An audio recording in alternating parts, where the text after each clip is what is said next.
One man, though, who did move from Everton to Newcastle was Anthony Gordon. I don't think he'll start on Thursday simply because Eddie Howe just doesn't change a winning side. What kind of reception will he get when he is warming up on the touchline? Not a very good one, I don't think. I think there's a lot of Everton fans who've not forgotten how he left Everton and what he done in the kind of build up to his departure, and the way he conducted himself certainly didn't go down well with those on the blue half of Merseyside, and the comments he's made since leaving certainly haven't gone down well. Yeah, I think he's in for a credible hostile reception. I think it's safe to say. I think it'll be similar to what we've seen when Rooney come back with Man United, back with Chelsea, right up there with the kind of, we've not forgotten what you've done, and you'll never be forgiven, and you'll always kind of be the one who we're most disappointed by. So yeah, I think he's in for an incredible hostile reception from Blue supporters. When he signed, it wasn't 100% universally kind of accepted by Newcastle United fans. Everyone was like, "Hey, that's Eddie Howe's decision. We'll back him." But in terms of the player himself, ability, character, can you see why Newcastle have gone out and spent all this money on Anthony Gordon? Will he, in your opinion, did you see enough during his time at Everton that he can become a cornerstone of this Newcastle United squad, hopefully fighting for titles, Champions League football, and what have you? Yeah, I mean, I must admit, I used to get a tag at the Echo from one of my former colleagues for saying I was the chairman of the Anthony Gordon Supporters Club at one point, because I did kind of believe that he can be a really good player. I used to cover it before, covering it full time. I used to cover Everton under 18s on a Saturday morning, and he was in one of the first teams I watched. So I've watched him since he was like 15, 16 years of age, and he's always been, in my eyes, he's always been a real talent and someone who's got a lot of ability and a lot of, the ability to go on to that next level. I think the surprise when he went to Newcastle when he did was that there was a feeling that his career was just teething off a little bit, and it didn't look like he had it in him to go that next step and make that next jump. I think when you think of last season, he was instrumental in helping Everton stay up. He put in a string of really, really good performances on a number of occasions. And that can't be forgotten. A lot of Everton fans won't forget it, but believe his actions in this year will always override that, and rightly so, because the way he conducted himself, I don't think was professional. And maybe in time to come, he'll look back and think he should have done things a little bit differently. But I was really impressed from last season. Wasn't surprised to see him linked with Chelsea. I think Newcastle linked him as well in the summer. They were suggesting that they were interested then, and obviously, it didn't quite work out in the end. I think he stayed at Everton. Everton were quite, dug their heels in him and defiant not to let him go. Obviously, he starts the season off really well. He got 2 goals in the opening 3 games.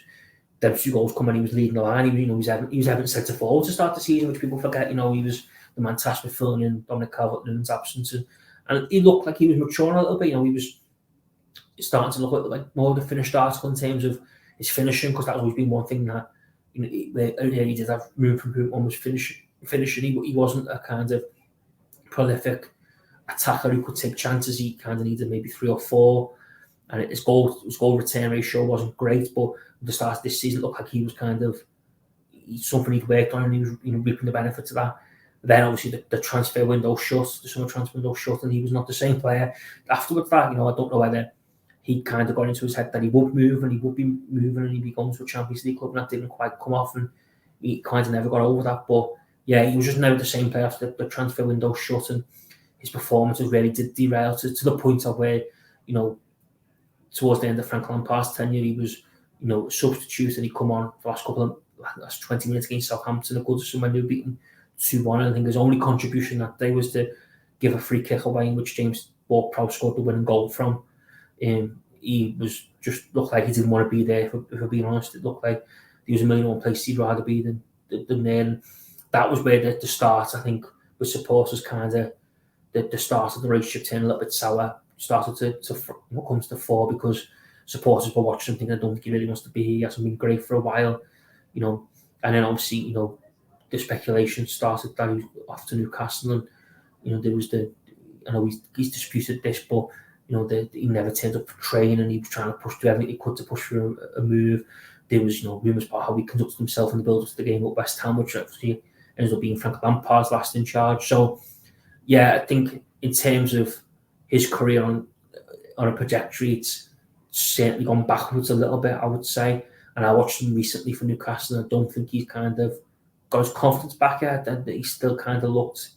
I watched his Man City, he didn't look anywhere near the player that I thought he was going to go on to be. I still think he could go on to be that player. I still think there's enough time left for him to go on to be that player. I think he's got the ability to. I think it's whether he wants to work hard and knuckle down and really put as much effort as he can. But I think the thing for him at the minute is he's got to look at himself and realise that he's at no better club to match his ambition. So he wants to play Champions League football. He wants to be challenging for trophies. And while, he seemed to accept that was going to Everton, there's a very real possibility he could do that at Newcastle. There's no reason why he can't do that at Newcastle. So he's got to realise, I think, as well, that, if he was to not work out at Newcastle, he would struggle to get back in that bracket of a club challenging for trophies and being in the top four, because you couldn't see, if it doesn't work out at Newcastle, him going to Liverpool, Man United, Manchester City. You can't see how any of them would take a punt on him. So I think a lot of it's down to him. He's certainly got the ability to take that next step, I think. But I think he's a long way off taking that step at the minute. And I can see why Newcastle fans are still the jury's still out on him in terms of how much he's actually going to offer moving forward. You mentioned there confidence. Is he a confidence player? I mean, what do you think the secret is to helping him get to that next level? Does he need an arm around the shoulder from Eddie Howe and, drilled into him, you are this fantastic player, and just kind of talk him up? I mean, what do you think the secret is? I think that would help. I think he is a bit of a confidence player. I think if he feels love and he feels a bit of affection, he certainly produces and he certainly does well. I also think, though, in terms of for himself personally, it's consistency. He needs to consistently perform on a weekly basis. I think he's so often now, certainly since September, October, he might have one good game one week and then two bad, or one good and one average. It's to get to that next bracket and be in that picture where he wants to put himself. He needs to be probably having two great games for every one bad that you have, or one average that you have. So I think for him, he does need love and affection. I think he needs to feel wanted. He needs to feel kind of like, he's got a position in the team. It's kind of, it's his to lose. But I also think for himself personally, he needs to, in some way, get some consistency into his game, because I think he's like I say, since September time, he might have one good game, but then you could probably count on the next hand how many bad or average games he has, and that's where I think he needs to improve moving forward, because that's where ultimately these the best players shine. Because at the end of the day, if you can consistently perform at the top level, you will consistently be regarded as one of the better players. He doesn't do that at the minute, and until he does do that, then I don't think he would be anywhere near the bracket what he wants to put himself in.